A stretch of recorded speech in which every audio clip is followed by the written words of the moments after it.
ನಮಸ್ಕಾರ ಸ್ನೇಹಿತರೆ, ಮಸ್ತ್ಮಗ.comಗೆ ಸ್ವಾಗತ. ನಾನು ಅಮರ್ ಪ್ರಸಾದ್. ಮನಮೋಹನ್ ಸಿಂಗ್ ಹಿನ್ನೆಲೆ. ಸೆಪ್ಟೆಂಬರ್ 26, 1932ರಲ್ಲಿ ಜನಿಸಿದ ಸಿಂಗ್ ಅವಿಭಜಿತ ಪಂಜಾಬ್ ಅಂದರೆ ಪಾಕಿಸ್ತಾನದ ಪಂಜಾಬ್ ಮೂಲದವರು. ಅಂದರೆ ಇವತ್ತಿನ ಬಾರ್ಡರ್ ಲೆಕ್ಕದಲ್ಲಿ ಪಾಕಿಸ್ತಾನ ಸೈಡ್ನಲ್ಲಿ ಹುಟ್ಟಿದವರು. ಸಿಂಗ್ ಹುಟ್ಟಿದ ಗಾ ಜಿಲ್ಲೆಯಲ್ಲಿ ಆಗ ಕರೆಂಟ್ ಸೌಲಭ್ಯ ಕೂಡ ಇರಲಿಲ್ಲ. ದೇಶದಲ್ಲಿ ತುಂಬ ಕಡೆ ಇರಲಿಲ್ಲ, ಹಾಗೆ ಅಲ್ಲೂ ಇರಲಿಲ್ಲ. ಅಂತ ಕುಗ್ರಾಮದಿಂದ ಬಂದಿದ್ದರು. ಸೀಮೆಎಣ್ಣೆ ದೀಪದಲ್ಲಿ ಅಭ್ಯಾಸ ಮಾಡ್ತಾ ಇದ್ದ ಸಿಂಗ್ 1948ರಲ್ಲಿ ಮೆಟ್ರಿಕ್ಯುಲೇಷನ್ ಪರೀಕ್ಷೆ ಪಾಸ್ ಮಾಡಿ ಆನಂತರ ಇಂಗ್ಲೆಂಡ್ನ ಕೇಂಬ್ರಿಡ್ಜ್ನಲ್ಲಿ ಓದನ್ನು ಕಂಟಿನ್ಯೂ ಮಾಡಿದ್ರು. 1957ರಲ್ಲಿ ಎಕನಾಮಿಕ್ಸ್ ವಿಚಾರದಲ್ಲಿ ಆನರ್ಸ್ ಪದವಿಯನ್ನು ಪಡೆದು ಅದನ್ನು ಫಸ್ಟ್ ಕ್ಲಾಸ್ನಲ್ಲಿ ಪಾಸ್ ಮಾಡಿದ್ರು.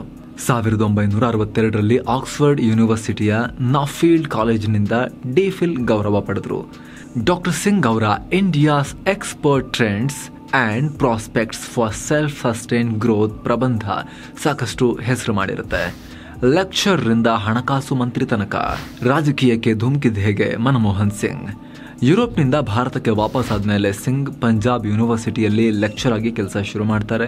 ಬಳಿಕ 1966ರಿಂದ 69ರ ತನಕ ವಿಶ್ವಸಂಸ್ಥೆಯ United Nations Conference on Trade and ಡೆವಲಪ್ಮೆಂಟ್ನಲ್ಲಿ, ಅದಾದಮೇಲೆ ದಿಲ್ಲಿ ಯೂನಿವರ್ಸಿಟಿಯಲ್ಲಿ ಪ್ರೊಫೆಸರ್ ಆಗಿ ಹೀಗೆ ನಾನಾ ಹುದ್ದೆಗಳನ್ನು ನಿಭಾಯಿಸ್ತಾರೆ. ಮುಂದೆ 1972ರಲ್ಲಿ ಭಾರತದ ಹಣಕಾಸು ಸಚಿವಾಲಯದ ಮುಖ್ಯ ಆರ್ಥಿಕ ಸಲಹೆಗಾರರಾಗಿ ಇವ್ರನ್ನ ಅಪಾಯಿಂಟ್ ಮಾಡಲಾಗತ್ತೆ. ಆ ಬಳಿಕ ಫಿನಾನ್ಸ್ ಸೆಕ್ರೆಟರಿಯಾದ ಮನಮೋಹನ್ ಸಿಂಗ್ 1982ರಲ್ಲಿ RBI ಗವರ್ನರ್ ಕೂಡ ಆಗ್ತಾರೆ. 1985ರಿಂದ 1987ರ ತನಕ ಪ್ಲಾನಿಂಗ್ ಕಮಿಷನ್ ಅಂದರೆ ಈಗ ನೀತಿ ಆಯೋಗ ಇದೆಯಲ್ಲ, ಈ ಹಿಂದೆ ಯೋಜನಾ ಆಯೋಗ ಅಂತ ಇತ್ತು, ಅದರಲ್ಲಿ ಡೆಪ್ಯೂಟಿ ಚೇರ್ಮನ್ ಆಗ್ತಾರೆ. ಡೆಪ್ಯೂಟಿ ಚೇರ್ಮನ್ನೇ ಆಗೋಕ್ಕಾಗೋದು, ಚೇರ್ಮನ್ ಆಗಬೇಕಂದ್ರೆ PMA ಆಗಬೇಕು, ಯಾಕಂದರೆ ಪ್ಲಾನಿಂಗ್ ಕಮಿಷನ್ನ ಚೇರ್ಮನ್ PMA ಆಗ್ತಾಯಿದ್ರು. ಆ ಬಳಿಕ 1991ರಲ್ಲಿ UGC ಅಂದರೆ ಯೂನಿವರ್ಸಿಟಿ ಗ್ರ್ಯಾಂಟ್ಸ್ ಕಮಿಷನ್ನ ಅಧ್ಯಕ್ಷರಾಗಿದ್ದ ಇವ್ರನ್ನ 91ರಲ್ಲಿ ನರಸಿಂಹರಾವ್ ಅಚ್ಚರಿಯ ರೀತಿಯಲ್ಲಿ ಹಣಕಾಸು ಮಂತ್ರಿಯಾಗಿ ನೇಮಕ ಮಾಡಿದ್ರು. ಹಣಕಾಸು ಮಂತ್ರಿಯಾಗಿ ಮನಮೋಹನ್ ಸಿಂಗ್. ಅದು 1991. ದೇಶ ಆರ್ಥಿಕವಾಗಿ ದಿವಾಳಿ ಅಂಚಿಗೆ ತಲುಪ್ತಾ ಇತ್ತು. ಪೊಲಿಟಿಕಲ್ ಸ್ಟೆಬಿಲಿಟಿ ಕೂಡ ಇರಲಿಲ್ಲ. ಇದ್ದ ಬದ್ದ ಎಲ್ಲ ಚಿನ್ನವನ್ನು ವಿದೇಶಗಳಿಗೆ ಮಾರಿ ಭಾರತ ಪೈಸೆ ಪೈಸೆಗೂ ಒದ್ದಾಡ್ತಾ ಇತ್ತು. 15 ದಿನಕ್ಕೆ ಸಾಕಾಗುವಷ್ಟು ವಿದೇಶಿ ವಿನಿಮಯ ಇತ್ತು. ಈ ಹೊತ್ತಲ್ಲಿ ದೇಶದಲ್ಲಿ ನರಸಿಂಹರಾವ್ ಸರ್ಕಾರ ಅಧಿಕಾರಕ್ಕೆ ಬಂತು. ಪ್ರಧಾನಿಯಾಗಿದ್ದ ನರಸಿಂಹರಾವ್ಗೆ ಅತಿ ದೊಡ್ಡ ಚಾಲೆಂಜ್ ಆಗಿದ್ದೆ ಎಕಾನಮಿ. ಹೀಗಾಗಿ ಅದನ್ನು ಸರಿ ಮಾಡಬೇಕು ಅಂತ ಆರ್ಥಿಕ ತಜ್ಞರನ್ನ ಹಣಕಾಸು ಮಂತ್ರಿ ಮಾಡೋಕೆ ನರಸಿಂಹರಾವ್ ಮುಂದಾಗ್ತಾರೆ. ಮನಮೋಹನ್ ಸಿಂಗ್ ಮೊದಲ ಆಯ್ಕೆ ಆಗಿರಲ್ಲ. ಬದಲಾಗಿ ಮಾಜಿ RBI ಗವರ್ನರ್ ಆಗಿದ್ದ ಪಟೇಲ್ರನ್ನ ನೇಮಕ ಮಾಡೋಕೆ ರಾವ್ ಮುಂದಾಗ್ತಾರೆ. ಆದರೆ ಪಟೇಲ್ ಈ ದುರಂತದ ಪರಿಸ್ಥಿತಿಯಲ್ಲಿ ನಾನು ಮಂತ್ರಿಯಾಗೋದು, ಆಮೇಲೆ ನನ್ನ ಹೆಸರು ಹಾಳಾಗೋದು ಬೇಡ, ಇಷ್ಟ ಇಲ್ಲ ಅಂತ ಹೇಳಿಬಿಡ್ತಾರೆ. ಅದಾದಮೇಲೆ ಕಡೆಗಳಿಗೆಯಲ್ಲಿ ಸಿಂಗ್ ಅವ್ರನ್ನ ಆಯ್ಕೆ ಮಾಡಲಾಗತ್ತೆ. ಅದು ಹೇಗೆ? ಪ್ರಮಾಣ ವಚನ ಸ್ವೀಕಾರ ಮಾಡೋ ದಿನ ನರಸಿಂಹರಾವ್ ಸಿಂಗ್ ಅವರಿಗೆ ಕಾಲ್ ಮಾಡಿ, ಏನು ಮಾಡ್ತಾ ಇದ್ದೀರಾ ಆಫೀಸಲ್ಲಿ, ಬಟ್ಟೆ ಚೇಂಜ್ ಮಾಡ್ಕೊಂಡು ಸೀದಾ ರಾಷ್ಟ್ರಪತಿ ಭವನಕ್ಕೆ ಬಂದ್ಬಿಡಿ ಅಂತ ಹೇಳ್ತಾರಂತೆ. ಅಲ್ಲಿಗೆ ಹೋದ್ಮೇಲೆ ಅವರು ಹಣಕಾಸು ಮಂತ್ರಿಯಾಗಿದ್ದು, ಕ್ಯಾಬಿನೆಟ್ ಸೇರಿದ್ದು, ರಾಜಕಾರಣಕ್ಕೆ ಕಾಲಿಟ್ಟಿದ್ದು, ಆರ್ಥಿಕ ಸುಧಾರಕರಾಗಿ ಸಿಂಗ್. ಹೀಗೆ ಅಚಾನಕ್ಕಾಗಿ ಸಂಪುಟ ಸೇರ್ಕೊಂಡ ಸಿಂಗ್ ಮಂತ್ರಿಯಾಗಿ ಮೊದಲ ಬಜೆಟ್ನಲ್ಲೇ ಸ್ವತಂತ್ರ ಭಾರತದ ದಿಕ್ಕನ್ನು ಚೇಂಜ್ ಮಾಡುವಂತ ಘೋಷಣೆ ಮಾಡ್ತಾರೆ. ದೇಶದಲ್ಲಿ ಲೈಸೆನ್ಸ್ ರಾಜ್ ಬಂದ್ ಅಂತ ಹೇಳಿ ದೇಶದ ಮಾರುಕಟ್ಟೆಯನ್ನು ಖಾಸಗಿಗೆ ಓಪನ್ ಮಾಡ್ತಾರೆ. LPG ಲಿಬರಲೈಸೇಷನ್, ಪ್ರೈವೇಟೈಸೇಷನ್, ಗ್ಲೋಬಲೈಸೇಷನ್ ಜಾರಿಗೆ ತರಲಾಗುತ್ತೆ. ದೇಶದ ಮಾರ್ಕೆಟನ್ನು ಜಗತ್ತಿಗೆ ಓಪನ್ ಮಾಡೋಕೆ ಪ್ರಯತ್ನ, ಮೊದಲ ಹೆಜ್ಜೆ ಅವತ್ತು ಆರಂಭ ಆಗುತ್ತೆ. ಇದು ಭಾರತಕ್ಕೆ ದೊಡ್ಡ ಪ್ರಮಾಣದಲ್ಲಿ ವಿದೇಶಿ ಹೂಡಿಕೆಯನ್ನು ತಂದುಕೊಡುತ್ತೆ. ಇವತ್ತು ನಾವು ಭಾರತವನ್ನು ಆರ್ಥಿಕ ಶಕ್ತಿಯಾಗಿ ನೋಡ್ತಾ ಇದ್ದೀವಿ. ಅದಕ್ಕೆ ನರಸಿಂಹರಾವ್ ಅವರ ಪ್ರಧಾನಿ ಅವಧಿಯಲ್ಲಿ ಮನಮೋಹನ್ ಸಿಂಗ್ ಆರ್ಥಿಕ ಮಂತ್ರಿಯಾಗಿ ಮೊದಲ ಫೌಂಡೇಶನ್ ಸ್ಟೋನ್ ಅನ್ನ ಇಟ್ರು. ಮತ್ತೊಂದು ಕಡೆ ನರಸಿಂಹರಾವ್ ತಮ್ಮ ಕೈಯಲ್ಲೇ ಕೈಗಾರಿಕಾ ಖಾತೆ ಇಟ್ಕೊಂಡಿದ್ರು. ಇಬ್ಬರು ಸೇರಿ ಒಂದಾದ ಮೇಲೊಂದು ದೊಡ್ಡ ದೊಡ್ಡ ಕ್ರಾಂತಿಕಾರಿ ಬದಲಾವಣೆ ತಂದ್ರು. ಇದರಿಂದ ಕುಸಿತದ ದಿಕ್ಕಲ್ಲಿದ್ದ ದೇಶದ ಆರ್ಥಿಕತೆ ದಿಢೀರಂತ ಮೇಲ್ಮುಖವಾಗಿ ಸಾಗುತ್ತೆ. ಶೇರ್ ಮಾರ್ಕೆಟ್ನಲ್ಲಿ ದೊಡ್ಡ ಪ್ರಮಾಣದ ಏರಿಕೆ ಕಾಣುತ್ತೆ. ಹರ್ಷದ್ ಮೆಹತಾನು ಅದೇ ಏರಿಕೆಯ ಕೂಸು. ವಿದೇಶಿ ಹೂಡಿಕೆಗಳು ಹರಿದು ಬರುತ್ತೆ. ಇಂತಹ ಮನಮೋಹನ್ ಸಿಂಗ್ರನ್ನ 1998ರಲ್ಲಿ ರಾಜ್ಯಸಭೆಯ ವಿಪಕ್ಷ ನಾಯಕನನ್ನಾಗಿ ಆಯ್ಕೆ ಮಾಡಲಾಗುತ್ತೆ. 1999ರಲ್ಲಿ ಅವರು ಲೋಕಸಭೆಗೆ ಸ್ಪರ್ಧೆ ಮಾಡಿದ್ರೂ ಕೂಡ ಗೆಲ್ಲಕ್ಕಾಗಲಿಲ್ಲ. 29,999 ಮತಗಳಿಂದ ಸೋತ್ ಹೋದರು. ಆದರೂ ರಾಜ್ಯಸಭೆಯಲ್ಲಿ ಅವ್ರನ್ನ ಕೂರಿಸಿ ಮತ್ತೆ 2004ರಲ್ಲಿ ದಿಢೀರಂತ ಅಚ್ಚರಿಯ ಸ್ಥಾನವೊಂದಕ್ಕೆ ಆಯ್ಕೆ ಮಾಡಲಾಗುತ್ತೆ. ಅದೇ ಈ ದೇಶದ ಪ್ರಧಾನಿ ಹುದ್ದೆ. ಪ್ರಧಾನಿಯಾಗಿ ಮನಮೋಹನ್ ಸಿಂಗ್. ಇಲ್ಲಿ ಮನಮೋಹನ್ ಸಿಂಗ್ ಪೇಪರ್ ಮೇಲೆ 10 ವರ್ಷ ಪ್ರಧಾನಿಯಾಗಿದ್ರು ಅನ್ನೋದು ಎಷ್ಟು ನಿಜವಾಗಿತ್ತು, ಇಡೀ ಸರ್ಕಾರವನ್ನು ಸೋನಿಯಾ ಗಾಂಧಿ ಹಿಂಬಾಗಿಲ ಮೂಲಕ ನಡೆಸ್ತಾ ಇದ್ರು ಅನ್ನೋದು ಅಷ್ಟೇ ಸತ್ಯವಾಗಿತ್ತು. ಇನ್ಫ್ಯಾಕ್ಟ್ ಮನಮೋಹನ್ ಸಿಂಗ್ ಅವ್ರನ್ನ PM ಮಾಡಿದ್ದೇ ಈ ಉದ್ದೇಶಕ್ಕೆ. ಇದು ರಾಜಕೀಯದ ಬೇಸಿಕ್ ಗೊತ್ತಿದ್ದವರಿಗೂ ಗೊತ್ತಿರೋ ವಿಚಾರ. 2004ರಲ್ಲಿ ವಾಜಪೇಯಿಯವರ ನೇತೃತ್ವದಲ್ಲಿ ಚುನಾವಣೆಗೆ ಹೋದ ಬಿಜೆಪಿ NDA ಸೋತು UPA ಅಧಿಕಾರಕ್ಕೆ ಬಂದ ಟೈಮ್ನಲ್ಲಿ ಕಾಂಗ್ರೆಸ್ ಸೋನಿಯಾ ಗಾಂಧಿಯವರನ್ನ PM ಮಾಡೋಕೆ ಹೊರಟಿತ್ತು. ಖುದ್ದು ಮನಮೋಹನ್ ಸಿಂಗ್ ಸೋನಿಯಾ ನಾಳೆ ಪ್ರೆಸಿಡೆಂಟ್ರನ್ನ ಮೀಟ್ ಮಾಡ್ತಾರೆ ಅಂತ ಹೇಳಿಕೆನೂ ಕೊಟ್ಟಿದ್ರು. ಆದರೆ ಬಿಜೆಪಿ ಮತ್ತು ಇತರೆ ಕಾಂಗ್ರೆಸ್ ವಿರೋಧಿಗಳು, ಸೋನಿಯಾ ವಿರೋಧಿಗಳು ಇದಕ್ಕೆ ತೀವ್ರ ಆಕ್ರೋಶ ವ್ಯಕ್ತಪಡಿಸಿದ್ರು. ವಿದೇಶಿ ಮೂಲದ ಮಹಿಳೆ, ಅವ್ರು ಹೆಂಗ್ PM ಆಗಕ್ಕೆ ಸಾಧ್ಯ, ಭಾರತೀಯರು ಯಾರು ಇಲ್ವಾ, ನಾವು ಬಿಡೋದಿಲ್ಲ ಅಂತ ದೊಡ್ಡ ಪ್ರಮಾಣದಲ್ಲಿ ಕೋಲಾಹಲ ಸೃಷ್ಟಿಯಾಯಿತು. ಸುಷ್ಮಾ ಸ್ವರಾಜ್ ಅಂತೂ ತಲೆ ಬೋಳಿಸ್ಕೊಂಡ್ಬಿಡ್ತೀನಿ ಅಂತ ಹೇಳಿದ್ರು. ಬಾಳಾ ಸಾಹೇಬ್ ಠಾಕ್ರೆಯಿಂದ ಹಿಡಿದು ಪೇಜಾವರ ಶ್ರೀಗಳ ತನಕ ಎಲ್ಲರೂ ನಾವು ಒಪ್ಪದೇ ಇಲ್ಲ PM ಆಗಿ ಅಂತ ಹೇಳಿದ್ರು. ರಾಜಕಾರಣಿಗಳು, ಸಾಧು ಸಂತರು ಎಲ್ಲರೂ ಕೂಡ ಆ ಕಡಕ್ಕಿಳಿದ್ರು. ವಿದೇಶಿ ಮೂಲದ ಮಹಿಳೆ PM ಆಗೋದಂದ್ರೆ ಹೇಗೆ, ನಾವು ಒಪ್ಪಲ್ಲ ಅಂತ. ಇದರ ಪರಿಣಾಮ ರಿಸಲ್ಟ್ನಲ್ಲಿ ಕಾಂಗ್ರೆಸ್ ಗೆದ್ದಿದ್ದು ಸೈಡಿಗೆ ಹೋಗಿ ವಿದೇಶಿ ಮಹಿಳೆ PM ಆಗ್ತಾರಾ ಇಲ್ವಾ ಅನ್ನೋದು ದೊಡ್ಡ ಟಾಕಿಂಗ್ ಪಾಯಿಂಟ್ ಆಯಿತು. ಇದನ್ನು ಅವಾಯ್ಡ್ ಮಾಡೋಕೆ ಸೋನಿಯಾ ಗಾಂಧಿ ಹೆಜ್ಜೆಯನ್ನು ಹಿಂದಿಟ್ಟರು. ಆದರೆ ಅಧಿಕಾರ, ಅದು ಈ ದೇಶದ ಪ್ರಧಾನಿಯಾಗೋ ಅಧಿಕಾರ, ಗುಂಗಿ ಗುಡಿಯಾ ಅಂತ ಕರೆಸ್ಕೊಳ್ತಾ ಇದ್ದ ಇಂದಿರಾ ಗಾಂಧಿಯನ್ನೇ ದೇಶ ಕಂಡ ಅತ್ಯಂತ ಪವರ್ಫುಲ್ ಪ್ರೈಮ್ ಮಿನಿಸ್ಟರ್ಗಳ ಪಟ್ಟಿಗೆ ತೆಗೆದುಕೊಂಡು ಹೋದ ಸೀಟ್ ಅದು. ಹೀಗಾಗಿ ಸೋನಿಯಾ ಗಾಂಧಿ ತಮ್ಮ ಜಾಗಕ್ಕೆ ಸಾಧು ಸಂಭಾವಿತರಂತಿದ್ದ ಸಿಂಗ್ ಅವ್ರನ್ನ, ಹಾನಿಕಾರಕ ಅಂತ ಕಾಣಿಸಿಕೊಳ್ಳದ ಮೃದು ಸ್ವಭಾವದ ಸಿಂಗ್ ಅವ್ರನ್ನ ಕರ್ಕೊಂಬಂದು ಕೂರಿಸಿದ್ರು. ಇವ್ರನ್ನ ದೇಶದ ಪ್ರಧಾನಿ ಮಾಡಿದ್ರೆ ಮುಂದೆ ತಮ್ಮ ಮಕ್ಕಳಿಗೆ ಚಾಲೆಂಜ್ ಮಾಡೋಕೆ ಸಾಧ್ಯ ಇಲ್ಲ. ಕಾಂಗ್ರೆಸ್ ಸಿಖ್ ವಿರೋಧಿ ಅನ್ನೋ ಹಣೆಪಟ್ಟಿಯಿಂದಲೂ ಕಳಿಸ್ಕೋಬೋದು ಅನ್ನೋದೆಲ್ಲ ಸೋನಿಯಾ ಗಾಂಧಿಯ ಒಂದೇ ಕಲ್ಲಲ್ಲಿ ಹಲವು ಹಕ್ಕಿ ಹೊಡೆಯುವ ರಣತಂತ್ರವಾಗಿತ್ತು. ಹೀಗಾಗಿ ಸಿಂಗ್ PM ಕುರ್ಚಿಲಿ ಬಂದು ಕೂತ್ಕೊಂಡ್ರು, ಎಲ್ಲರಿಗೂ ಕೈ ಮುಗಿದು ನಮಸ್ತೆ ಮಾಡಿದ್ರು. ಹಾಗಂತ ಇದೆಲ್ಲ ಗುಟ್ಟಿನ ತಂತ್ರ ಏನಾಗಿರಲಿಲ್ಲ. ಸೋನಿಯಾ ಗಾಂಧಿ ಪ್ರಧಾನಿಗೆ ಸಲಹೆ ಕೊಡೋಕೆ ಅಂತ ಹೊಸ ಕಮಿಟಿಯನ್ನು ರಚಿಸಿದ್ರು. ಇದೊಂಥರ ಎಕ್ಸ್ಟ್ರಾ ಕಾನ್ಸ್ಟಿಟ್ಯೂಷನಲ್ ಬಾಡಿ, ಇದು ಸಂವಿಧಾನಕ್ಕೆ ಹೊರತಾದ ಒಂದು ಸಮಿತಿಯನ್ನು ರಚಿಸಿದ್ರು PMಗೆ ಮತ್ತು ಕೇಂದ್ರ ಸರ್ಕಾರಕ್ಕೆ ಸಲಹೆ ಕೊಡೋಕೆ ಅಂತ. ಅದರ ಚೇರ್ಮನ್ ಆಗಿ ತಾವೇ ಕುಳಿತುಕೊಂಡ್ರು ಸೋನಿಯಾ ಗಾಂಧಿ. ಎಷ್ಟರ ಮಟ್ಟಿಗೆ ಅಂದರೆ, ದಿಲ್ಲಿಯಲ್ಲಿ ಪವರ್ ಹೌಸ್ ಯಾವುದು ಅಂತ ಕೇಳಿದ್ರೆ 7 LKM 7 ಲೋಕ್ ಕಲ್ಯಾಣ್ ಮಾರ್ಗ್, ಆವಾಗ 7 RCR ಅಂತ ಕರೆಯಲಾಗ್ತಿತ್ತು. ಅದಲ್ಲ, PM ಮನೆ ಅಲ್ಲ, ಬದಲಿಗೆ 10 ಜನಪತ್ ಅಂದರೆ ಸೋನಿಯಾ ಗಾಂಧಿ ಅವರ ನಿವಾಸ ಪವರ್ ಸೆಂಟರ್ ಅಂತ ಕರೆಸ್ಕೊಳ್ತಾ ಇತ್ತು. ವೀಕ್ PM ಸಿಂಗ್, ಈ ಪ್ರಶ್ನೆಯನ್ನ ಜನಸಾಮಾನ್ಯರು ಕೇಳುವಂಥ ಒಂದಷ್ಟು ಬೆಳವಣಿಗೆಗಳಾಗಿವೆ.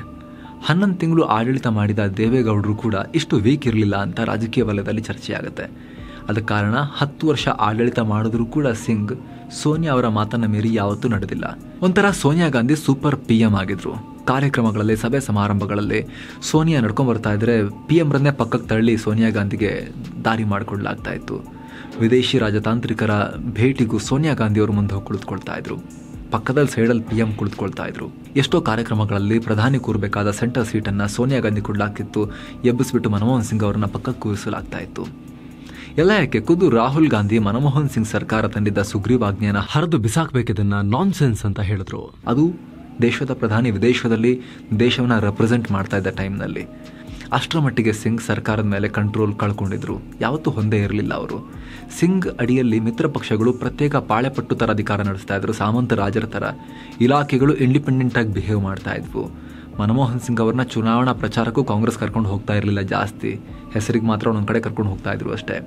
ಯಾಕಂದರೆ ಮನಮೋಹನ್ ಸಿಂಗ್ ವೋಟ್ ಕ್ಯಾಚರ್ ಕೂಡ ಆಗಿರಲಿಲ್ಲ, ವೋಟ್ ಸೆಳೆಯೋ ಪ್ರಭಾವಿ ಸ್ಪೀಕರ್ ಕೂಡ ಆಗಿರಲಿಲ್ಲ, ಅಂತ ಯಾವುದೇ ಜಾತಿ ಇತ್ಯಾದಿಗಳ ಬೆಂಬಲ ಕೂಡ ಅವರಿಗಿರಲಿಲ್ಲ. ಮನಮೋಹನ್ ಸಿಂಗ್ ಅವಧಿಯಲ್ಲಿ ಒಂದಷ್ಟು ದೊಡ್ಡ ನಿರ್ಧಾರಗಳನ್ನು ಕೂಡ ಕೈಗೊಳ್ಳಲಾಗಿತ್ತು. ಅದರಲ್ಲಿ ಕೆಲವೊಂದು ದೇಶದಲ್ಲಿ ದೂರಗಾಮಿ ಪಾಸಿಟಿವ್ ಚೇಂಜನ್ನು ಕೂಡ ತಂದವು, ಇವತ್ತಿಗೂ ತರ್ತಾ ಇವೆ. ಅದರಲ್ಲಿ ಕೆಲವು PM ಮನಮೋಹನ್ ಸಿಂಗ್ ನಿರ್ಧಾರಗಳಾಗಿದ್ವು. ಉಳಿದವು ಸೋನಿಯಾ ಗಾಂಧಿ ನೇತೃತ್ವದ ನ್ಯಾಷನಲ್ ಅಡ್ವೈಸರಿ ಕೌನ್ಸಿಲ್ ಅಂತ ಆವಾಗಲೇ ಹೇಳಿದ್ವಲ್ಲ, ಅದರ ರೆಕಮೆಂಡೇಶನ್ ಆಧಾರದಲ್ಲಿ ಜಾರಿಗೆ ಬಂದಿದ್ದವು. ಹೀಗಾಗಿ ಎಕಾನಮಿಯ ಬೆಳವಣಿಗೆ ಹಾಗೂ ಉಳಿದೆಲ್ಲ ಕೆಡುಕುಗಳ ಕ್ರೆಡಿಟನ್ನು ಸಿಂಗ್ ತಲೆಗೆ ಕಟ್ಟಲಾಯಿತು. ಆದರೆ UPA ಅವಧಿಯಲ್ಲಿ ಜಾರಿಗೆ ಬಂದ ಎಲ್ಲ ಒಳ್ಳೆಯ ಸುಧಾರಣೆಗಳನ್ನು, ಅದು NAC ಶಿಫಾರಸುಗಳ್ರಿ, ಅದು ಸೋನಿಯಾ ಅವರ ಐಡಿಯಾ ರೀ ಅಂತ ಅವರಿಗೆ ಕ್ರೆಡಿಟ್ ಕೊಡಲಾಯಿತು. ಅದನ್ನು ಕ್ವಿಕ್ ಆಗಿ ಸೆಪರೇಟ್ ಆಗಿಂದ ಮೆನ್ಷನ್ ಮಾಡಿ ಹೇಳ್ತೀವಿ ನೋಡಿ. ನ್ಯಾಷನಲ್ ಅಡ್ವೈಸರಿ ಕೌನ್ಸಿಲ್ ರೆಕಮೆಂಡೇಶನ್ ಆಧಾರದ ಮೇಲೆ ದೇಶದಲ್ಲಿ RTI right to information act ಜಾರಿಗೆ ಬಂತು. ಇವತ್ತಿಗೂ ದೊಡ್ಡ ಪ್ರಮಾಣದಲ್ಲಿ ಇದನ್ನ ಭ್ರಷ್ಟಾಚಾರದ ವಿರುದ್ಧ ಹೋರಾಟದ ಅಸ್ತ್ರವಾಗಿ ಬಳಸಲಾಗುತ್ತೆ. ಮನ್ರೇಗಾ, ಮೋದಿ ಸರ್ಕಾರ ಕಂಟಿನ್ಯೂ ಮಾಡಿದ UPA ಕಾಲದ ಪ್ರಮುಖ ಯೋಜನೆ ಅಂತ ಹೇಳಿದ್ರೆ ಮನ್ರೇಗಾ, ರಾಷ್ಟ್ರೀಯ ಗ್ರಾಮೀಣ ಉದ್ಯೋಗ ಖಾತ್ರಿ ಯೋಜನೆ. ನೆಕ್ಸ್ಟ್ RTE ಅಂದರೆ ರೈಟ್ ಟು ಎಜುಕೇಷನ್ ಆ್ಯಕ್ಟ್. ದುರ್ಬಲ ವರ್ಗದವರ ಮಕ್ಕಳಿಗೆ ಖಾಸಗಿ ಶಾಲೆಗಳಲ್ಲಿ 25% ಸೀಟನ್ನು ಮೀಸಲಾತಿ ಕೊಡಬೇಕು, ರಿಸರ್ವ್ ಮಾಡಿಡಬೇಕು ಅನ್ನೋ ಕಾಯ್ದೆ ಇವತ್ತಿಗೂ ದೊಡ್ಡ ಪ್ರಮಾಣದ ಪಾಸಿಟಿವ್ ಚೇಂಜ್ಗೆ ಕಾರಣ ಆಗಿರುವಂಥ ಕಾಯ್ದೆ ಇದು. ಹಾಗೆ ನ್ಯಾಷನಲ್ ಫುಡ್ ಸೆಕ್ಯೂರಿಟಿ ಬಿಲ್, ದೇಶದಾದ್ಯಂತ ಎಲ್ಲ ರಾಜ್ಯಗಳಲ್ಲೂ ತೀರಾ ಫ್ರೀಯಾಗಿ ಅಥವಾ ತೀರಾ ಕಮ್ಮಿ ಬೆಲೆಗೆ ಆಹಾರ ಧಾನ್ಯಗಳ ಲಭ್ಯತೆಯನ್ನ ಗ್ಯಾರಂಟಿ ಮಾಡಿದಂತಹ ಸ್ಕೀಮ್ ಇದು ಫುಡ್ ಸೆಕ್ಯೂರಿಟಿ ಆಕ್ಟ್. ಇದೆಲ್ಲವೂ ಕೂಡ national advisory committee, Sonia Gandhi ನೇತೃತ್ವದ ಕಮಿಟಿ, ಇದರ ಶಿಫಾರಸಿನ ಮೇಲೆ ಜಾರಿಗೆ ಬಂದಿತ್ತು. ಅಲ್ಲಿ ರೂಪುಗೊಂಡಂತ ಸ್ಕೀಮ್ಗಳಾಗಿದ್ವು. ಹೀಗಾಗಿ ಇದರೆಲ್ಲ ಕ್ರೆಡಿಟ್ ಅನ್ನ ಮನಮೋಹನ್ ಸಿಂಗ್ ಅವಧಿಯಲ್ಲಿ ಜಾರಿಗೆ ಬಂದರೂ ಕೂಡ ಸೋನಿಯಾ ಗಾಂಧಿ ಅವರಿಗೆ ಮತ್ತು ಈ ರಾಷ್ಟ್ರೀಯ ಸಲಹಾ ಸಮಿತಿಗೆನೆ ಕೊಡಲಾಯಿತು. ಉಳಿದಂತೆ UPAನ 10 ವರ್ಷಗಳ ಅವಧಿಯಲ್ಲಿ ಎಕಾನಮಿಕ್ ಗ್ರೋತ್ ರೇಟ್ ಆವರೇಜ್ ಆಗಿ 7.7 ಇತ್ತು. 2008ರಲ್ಲಿ ಆರ್ಥಿಕ ಹಿಂಜರಿತ ಬಂದರೂ ಕೂಡ ಭಾರತದ ಎಕಾನಮಿ ಅಷ್ಟು ಶೇಕ್ ಆಗಿರಲಿಲ್ಲ. ಅಮೆರಿಕ ಜೊತೆಗೆ ನಾಗರಿಕ ಪರಮಾಣು ಒಪ್ಪಂದ ಅನ್ನೋ ಒಂದು ವಿಚಾರ ಮಾತ್ರ ಮನಮೋಹನ್ ಸಿಂಗ್ ಗಟ್ಸ್ ತೋರಿಸಿದ ಏಕೈಕ ಕ್ಷಣ. ಸರ್ಕಾರವೇ ಅಲ್ಲಾಡ್ತಾ ಇದ್ರು, ನ್ಯೂಕ್ಲಿಯರ್ ಡೀಲ್ ಬಿಡ್ಲಿಲ್ಲ ಡಾಕ್ಟರ್ ಸಿಂಗ್. ಸೇಮ್ ಟೈಮ್ ಭಾರತದ ಇತಿಹಾಸದಲ್ಲಿ ಕಂಡು ಕೇಳರಿಯದ ಹಗರಣಗಳು ಕೂಡ ಇವರ ಅವಧಿಯಲ್ಲಿ ಹೊರಬಂದ್ವು.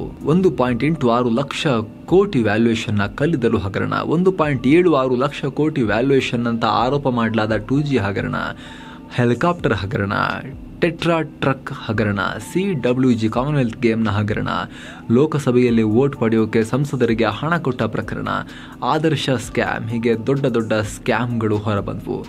ಜಾಗತಿಕ ಪತ್ರಿಕೆಗಳು ಕೂಡ ಇಂಥ ಸ್ಕ್ಯಾಮ್ಗಳನ್ನು ಜಗತ್ತಿನ ಯಾವ ದೇಶದಲ್ಲೂ ಕಂಡಿಲ್ಲ ಅಂತ ಹೇಳೋ ಮಟ್ಟಿಗೆ ಬ್ಯಾಕ್ ಟು ಬ್ಯಾಕ್ ಹಗರಣಗಳ ಆರೋಪ ಬಂತು. ಬ್ಯಾಕ್ ಟು ಬ್ಯಾಕ್ ಮಿನಿಸ್ಟರ್ಗಳು ರಾಜೀನಾಮೆ ಕೊಡ್ತಾ ಇದ್ರು. ಇದರಲ್ಲಿ ಹಲವು ಹಗರಣಗಳು ಆಮೇಲೆ ಸಾಬೀತಾಗಲೇ ಇಲ್ಲ. ಆದರೂ ಪರ್ಸೆಪ್ಷನ್ ಅನ್ನೋ ಬ್ಯಾಟಲ್ನಲ್ಲಿ ಮನಮೋಹನ್ ಸಿಂಗ್ ಸರ್ಕಾರ ಅತ್ಯಂತ ಹೀನಾಯವಾಗಿ ಸೋತ್ ಹೋಗಿತ್ತು. ಜೊತೆಗೆ ಆರ್ಥಿಕ ತಜ್ಞರಾಗಿದ್ರೂ ಕೂಡ ಒಂದು ಮಟ್ಟಿಗೆ ಗ್ರೋತ್ ರೇಟನ್ನು ಮೇಂಟೈನ್ ಮಾಡಿದ್ರೂ ಕೂಡ ಅವರ ಅವಧಿಯಲ್ಲಿ ಹಣದುಬ್ಬರ ಡಬಲ್ ಡಿಜಿಟ್ ಅನ್ನು ಟಚ್ ಮಾಡ್ತಾ ಇತ್ತು. 2 ಅಂಕಿಗೆ ತಲುಪ್ತಾ ಇತ್ತು ಹಣದುಬ್ಬರ, ಅಂದರೆ ಬೆಲೆ ಏರಿಕೆಯ ಪ್ರಮಾಣ. ಅದು ಕೂಡ ಒಬ್ಬ ಎಕಾನಮಿಸ್ಟ್ ಆಗಿ ಮನಮೋಹನ್ ಸಿಂಗ್ ಆಡಳಿತದ ಕಪ್ಪು ಚುಕ್ಕೆ. ಜಗತ್ತು ಕಂಡಂತೆ ಸಿಂಗ್ ದೇಶದ ಒಳಗೆ ಮತ್ತು ಆಡಳಿತದಲ್ಲಿ ದುರ್ಬಲರಾಗಿ ಕಂಡ್ರೂ ಕೂಡ ಜಾಗತಿಕವಾಗಿ ಎಲ್ಲರೂ ಇವ್ರನ್ನ ನೈಸ್ ಮ್ಯಾನ್ ಅಂತ ಹೇಳಿ ಗುರುತಿಸ್ತಾ ಇದ್ರು. ಆಸ್ಟ್ರೇಲಿಯಾದ ಖ್ಯಾತ ಪತ್ರಕರ್ತ Greg Sheridan Singh one of the greatest statesman in Asian history ಅಂತ ಕರೆದ್ರು. ನ್ಯೂಸ್ ವೀಕ್ ಮ್ಯಾಗಝಿನ್ನಲ್ಲಿ the leader other leaders love ಅಂತ ಬರೆಯಲಾಗಿತ್ತು. 2010ರಲ್ಲಿ ವರ್ಲ್ಡ್ ಸ್ಟೇಟ್ಸ್ಮನ್ ಅವಾರ್ಡನ್ನು ಕೂಡ ಅವರು ಪಡ್ಕೊಂಡ್ರು. ಅಮೆರಿಕದ ಖ್ಯಾತ ರಾಜಕಾರಣಿ ಹೆನ್ರಿ ಕಿಸಿಂಜರ್ ಮೊನ್ನೆ ತೀರ್ಕೊಂಡ್ರು. ಇಂದಿರಾ ಗಾಂಧಿ ಜೊತೆಗೆ ಮಾತುಕತೆಗೆ ಬಂದಿದ್ರು ಇವರು 1971ರ ಯುದ್ಧ ಟೈಮ್ನಲ್ಲಿ.